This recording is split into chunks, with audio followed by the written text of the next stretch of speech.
तो दोस्तों economic time के दो बहुत ही अच्छे आर्टिकल हैं। ये आर्टिकल जो है ना इसका स्क्रीनशॉट मैंने आपके आगे लगा दिया है। ये आर्टिकल कहता है आरबीआई ने अपनी रेपो रेट को अनचेंज रखा है।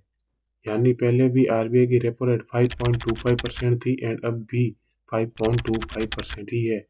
एक काम करता हूँ आर्टिकल आपको पढ़ के भी दिखाता हूँ ताकि आपको भी आसानी से समझ में आ जाए। तो देखते हैं आरबीआई क्या कह रहा है।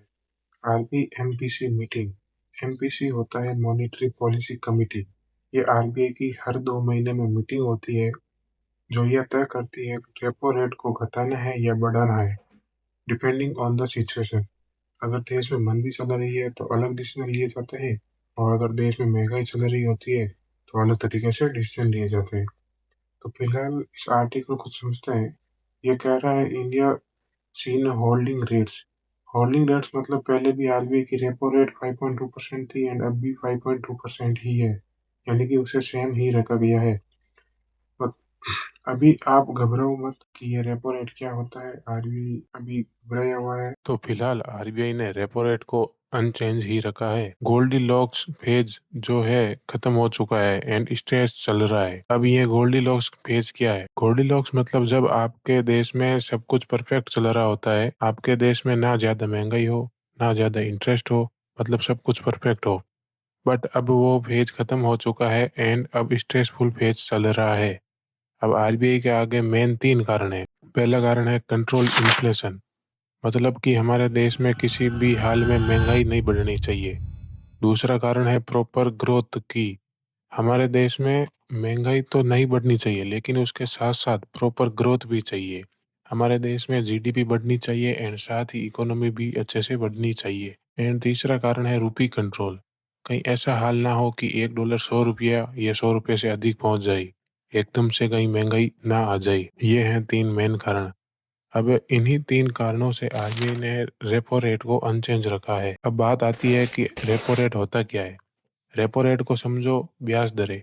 जब आरबीआई रेपो रेट को बढ़ाता है तो समझो लोन महंगे हो जाते हैं। मान लो आज की डेट में गोल्ड लोन का इंटरेस्ट आज 8% है एंड आरबीआई कहता है कि मैं अपना रेपो रेट 1% से बढ़ाता हूँ। तो सभी बैंक अपनी इंटरेस्ट 1% से बढ़ाएगा तो गोल्ड लोन 8% की जगह 9% हो जाएगा। अब मान लो अगर आपको या हमें गोल्ड लोन चाहिए था तो महंगा होने के कारण हम क्या कहेंगे कि छोड़ो यार कर लेंगे लोन। उसी वजह से क्या होगा कि जब महंगाई होती है तो आरबीआई रेपो रेट बढ़ाता है एंड उसके बढ़ने की वजह से कम लोग लोन लेंगे, जिससे मार्केट में पैसा घूमेगा नहीं एंड जब पैसों की कमी की वजह से महंगाई कंट्रोल में आ जाती है। और इसका ठीक उल्टा जब देश में मंदी होती है तो आरबीआई रेपो रेट को कम करता है।